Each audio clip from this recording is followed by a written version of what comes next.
Hi, this is Nahal Kaur, the Energy for Success mentor. I'm delighted to be here. I want to talk to you today about overcommitment. Now, I am a classic overcommitter because I want to make a difference. I want to say yes to people, I want to do things for them. And if you're like that, I honor you because you're a giver. You want to make sure that people have what they need to succeed and thrive. Now, there are certain things we need to do as ladies who overcommit to keep ourselves sane, to keep ourselves nourished, to keep ourselves feeling peaceful and rested. So I'm going to go into that today. But first, I really want to bring it home. I want you to know I have seen thousands and thousands of people connect to their souls deeply through the work that I've done. And I want you to have access to that too. So that's why we're here today. So if you are someone who overcommits, then you probably know what that looks like in your life. Maybe you're running ragged and you always feel like there's 20 more things on your to-do list than you can possibly manage, and you're trying to get the kids out the door and get the project done for work, and then the bake sale's coming up, and then your mom needs something, and just like everything exploding in your life, right? That's what overcommitment feels like. And people keep saying, hey, can you do this? And you're like, well, I shouldn't, but I can make a difference. So yeah, right? Okay, so that's overcommitment. Now, I want to be super straight with you here. Overcommitment is not an effective way to make the difference you were born for. You were born for greatness. You were born to give your greatest gifts. And if you are not giving yourself the nourishment, the rest, and the clarity time that you need, that you will be completely diluted. Think about a sprinkler and a fire hose, right? So the sprinkler, there's a lot of water coming through, and then it disperses into a gentle little mist, right? And that's what you do when you overcommit. All of your power goes through and hits all those, hundreds or thousands of little holes, and you go disperse.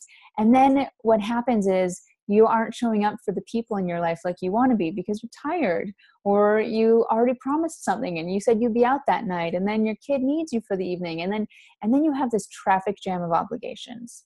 It doesn't work. You're born for more, and your family wants more from you, and you know you are able to do more. So I want to go there with you.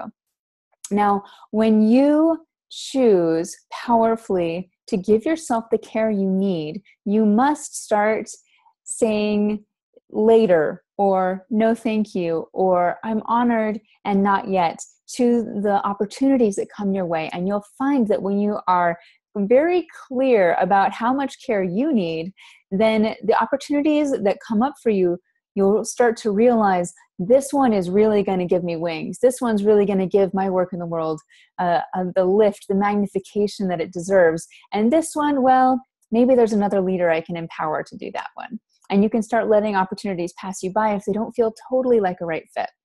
Now, here is what it takes to really give yourself that self-care. First, I want to level with you. Have you ever, set aside, okay, here's an hour of me time, and at the end of that me time, you're just like, I need a lot more than that. You ever feel still like you're not refreshed? Your cup hasn't been filled. Well, I'm going to dispel a myth here. Okay. We think me time is going to meet our needs, and it won't unless we give ourselves 3 different types of me time. Really, 3. So the first is time to do nothing. Nothing. Maybe you sleep. Maybe you choose to play. What's most important about this time is that you are completely unstructured and you're not trying to get something done at the same time. So you're not trying to also work on a project in your mind and brainstorm. You're not trying to also answer a few emails. That means it's not really rest time. Okay, that's the first type. The second type of me time I want you to really get clear on is nourishment. This is time where you heal yourself. You give yourself, your body, your mind, your soul, what it needs to heal and to thrive. Maybe you get some acupuncture or some massage. Maybe you meditate. I definitely need this every day to function. And you probably do too. You might not realize it yet. The third type of me time is really planning so that your life can work.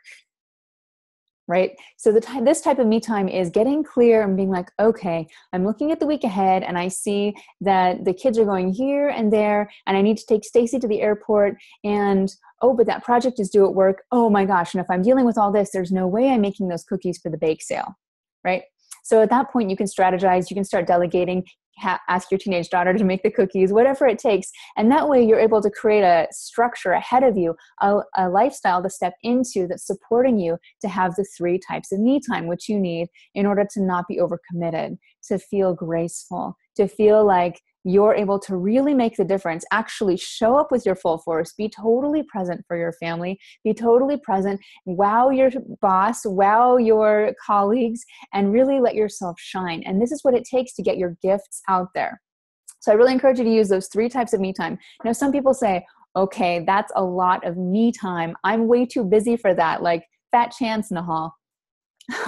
Okay, that is the voice of overcommitment. And that if you feel like you're too busy to give yourself the nourishment you need, there's something deeper at play there. And I really encourage you again to listen to your inner wisdom, the deeper wisdom of your soul, and to recognize that drive to overcommit, that drive to get out there and say yes and perform and fulfill on all these outer commitments in the world comes from a deep place, often of pain or of a sense of failure or a sense of I'm not enough, or I have to get out there and prove it over and over again. And the one thing that's really going to fill you up, if you're going to just create a new structure to step into, to stop overcommitting, is to take your schedule and put in time for those 3 types of me time. And you are worth it. The world needs you to step into your grace, into your leadership, into your own rested awareness, so that you're available for those emergencies that come up and you're not totally blown over by them. You're like ready. You're ready for those emergencies because you are rested, you are nourished, you are healed, you are centered, you are organized. I love you each. Have a great day. Satnam.